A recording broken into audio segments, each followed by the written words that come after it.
Friday of the 16th week of Ordinary Time, the Virtue of Temperance. Some manifestations of temperance. The virtue of temperance ought to inform and impregnate every aspect of our Christian life, from our conveniences at home to the instruments of our work and relaxation. For example, when we rest, we usually do not need to run up unnecessary expense or allocate to our leisure an inordinate amount of time. One area where we can give good example in this virtue relates to our use of television and all the other means of comfortable pastime offered by modern technology. It is unfortunate that so many people have come to live their lives strictly for the sake of having a good time. Specifically, it can be said of many of our contemporaries that their God is their belly. The person who lives temperance will try to avoid eating between meals, will not yearn for rare delicacies and expensive repasts, will not consume excessive quantities.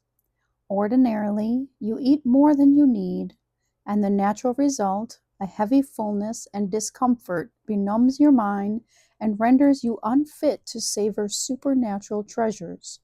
What a fine virtue temperance is, even by earthly standards.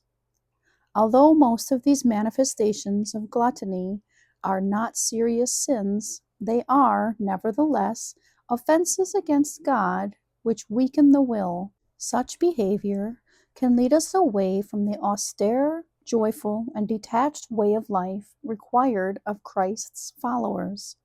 It can act as the thorns that suffocate the divine seed, leaving us to wallow in lives of lukewarmness and regret. To grow in this virtue, we have to practice mortification in eating and drinking. Sometimes we will find it necessary to deny ourselves in the matter of desires which are completely licit. The Church gives sobriety a higher meaning when she reminds us that food is a gift of God, which should be blessed by Him.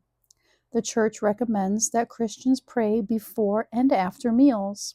St. Thomas teaches that although sobriety and temperance are necessary for everyone, these virtues are especially important for the young, who are the most inclined to err in this realm, for women, for the elderly, that they give good example, for the ministers of the church and public officials, so that they carry out their duties with wisdom.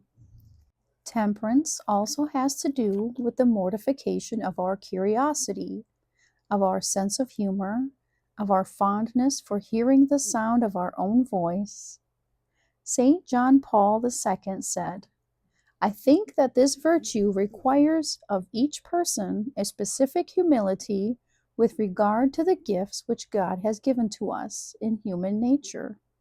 I would recommend a humility of the body and a humility of the heart. We should put aside temptations related in any such way to ostentation and vanity. Temperance is an excellent defense in the face of the aggressive tactics of our consumer culture. Temperance prepares us to be good soil ready to receive the divine seed, the action of the Holy Spirit.